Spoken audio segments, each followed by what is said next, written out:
राजस्थान में दर्ज एफआईआर में अमन चोपड़ा को बड़ी राहत मिली है। अमन चोपड़ा के खिलाफ राजस्थान हाईकोर्ट ने गिरफ्तारी पर रोक लगा दी है। बावजूद इसके राजस्थान पुलिस आज एक बार फिर अमन चोपड़ा की हाउसिंग सोसाइटी में पहुंची।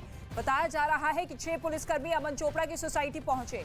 इससे पहले शनिवार को भी अमन चोपड़ा की हाउसिंग सोसाइटी पहुंची पुलिस ने कई जगह तलाशी ली और उनके फ्लैट का दरवाजा तोड़ने की भी कोशिश की। तो अमन चोपड़ा के खिलाफ एफआईआर को वरिष्ठ वकील गीता लूथरा ने गलत बताया है। न्यूज 18 से बातचीत करते हुए उन्होंने कहा कि राजस्थान पुलिस अमन चोपड़ा को परेशान कर रही है। आमतौर पे पुलिस जर्नलिस्ट और वकीलों के विरुद्ध केस नहीं बनाती है। उनका एक कारण है कि वो अपना जो उनकी ड्यूटी है उसको फुलफिल कर रहे हैं।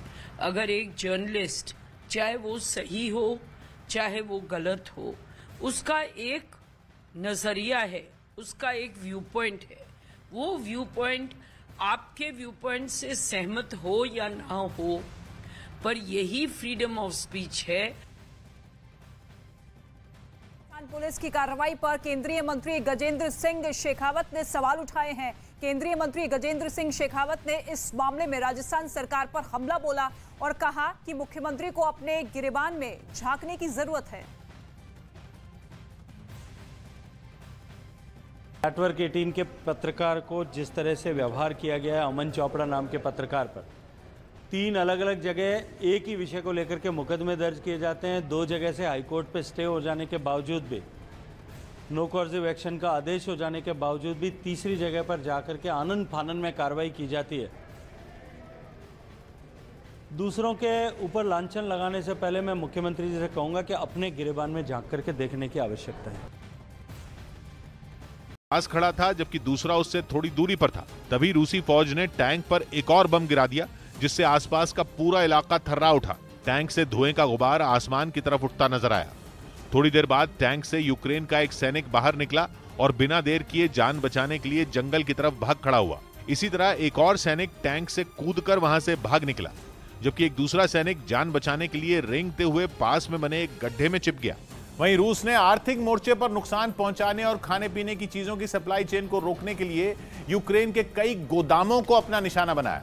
वहां के कई इलाकों में रूस और यूक्रेन के सैनिकों के बीच भीषण जंग जारी है और उनमें कीव के कुछ बाहरी इलाके भी हैं, जहां रूस की मिसाइलें जमकर बरसीं और वहां मौजूद कई इमारतों को तबाह कर दिया।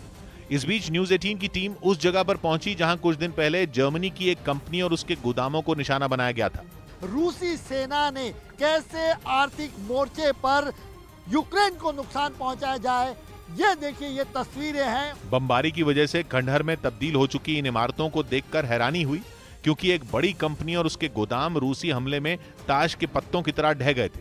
हमला इतना ताकतवर था कि उन इमारतों की दीवारें, खिड़कियों के शीशे और लोहे की मदद से बनी छतें सब मिट्टी में मिल गईं।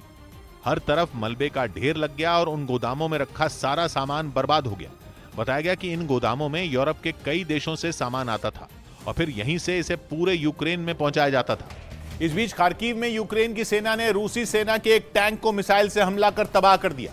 सबूत के तौर पर ज़ेलेंस्की की सेना की तरफ से इस हमले का एक वीडियो भी जारी किया गया, जिसमें मिसाइल से निशाना बनाए जाने के बाद रूसी टैंक आग की भीषण लपटों में घिरा दिखाई दिया। यही नहीं, उससे काले धुएं का गुबार भी उठता रहा, जो आसपास के इलाके में फैलता नजर आया। यूक्रेन की सेना की तरफ से यह दावा किया गया कि इस रूसी टैंक को तब निशाना बनाया गया जब वो शहर के एक इलाके पर हमला करने के लिए तेजी से आगे बढ़ रहा था।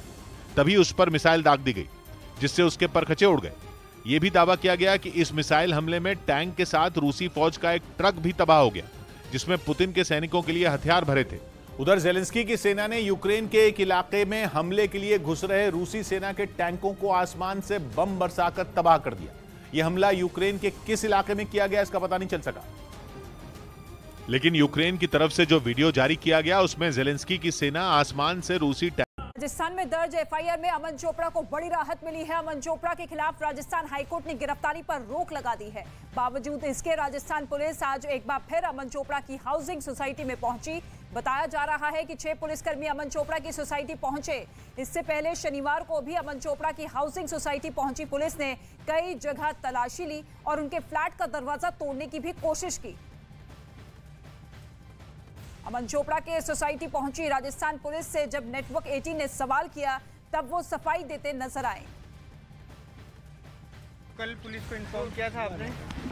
हमारी जो भी अधिकारी है उनसे आप बात करें सर। अच्छा, ठीक है ना। वो सर हाई कोर्ट का ऑर्डर भी आया, वो जो हमारे अधिकारी आ रखे हैं उनसे आप बात करें सर। अच्छा जो सर, भी लेकिन अधिकारी है, लोकल पुलिस को इन्फॉर्म करना किया कि नहीं? सारा इन्फॉर्म है सर, सारी फॉर्मेलिटी। आज की कार्रवाई में लोकल पुलिस सारी पहुंची थी, आपको कहा कि पहले सारी थाने में लीगलिटी इन्फॉर्म से करना। काम हो रहा है और बाकी बाइट देनी है हमारे अधिकारी हैं, उनसे आप लें प्लीज। अमन चोपड़ा के खिलाफ राजस्थान पुलिस की कार्रवाई पर केंद्रीय मंत्री गजेंद्र सिंह शेखावत ने सवाल उठाए हैं। केंद्रीय मंत्री गजेंद्र सिंह शेखावत ने इस मामले में राजस्थान सरकार पर हमला बोला और कहा कि मुख्यमंत्री को अपने गिरेबान में झांकने की जरूरत है। नेटवर्क 18 के पत्रकार को जिस तरह से व्यवहार किया गया है अमन चोपड़ा नाम के पत्रकार पर, 3 अलग अलग जगह एक ही विषय को लेकर के मुकदमे दर्ज किए जाते हैं। 2 जगह से हाईकोर्ट पे स्टे हो जाने के बावजूद भी, नो कॉर्सिव एक्शन का आदेश हो जाने के बावजूद भी तीसरी जगह पर जाकर के आनन फानन में कार्रवाई की जाती है। दूसरों के ऊपर लांछन लगाने से पहले मैं मुख्यमंत्री जी से कहूंगा कि अपने गिरेबान में झांक करके देखने की आवश्यकता है। कई किलोमीटर लंबे और कई फीट गहरे गड्ढे यूक्रेन के उन सैनिकों के लिए जैसे उनका घर बन गए, लेकिन उनके चेहरे पर जरा भी शिकन दिखाई नहीं दी, क्योंकि उन्होंने अपने देश को रूस के कब्जे से बचाने का जिम्मा अपने कंधों पर लिया है। उन्हीं गड्ढों में उन्होंने अपने हथियार रखे और वहीं अपने सोने और खाने पीने की व्यवस्था भी कर ली। इसके साथ ही सूरज उगने से लेकर ढलने तक उनकी नजरें दुश्मन के अगले एक्शन पर चौकस दिखीं।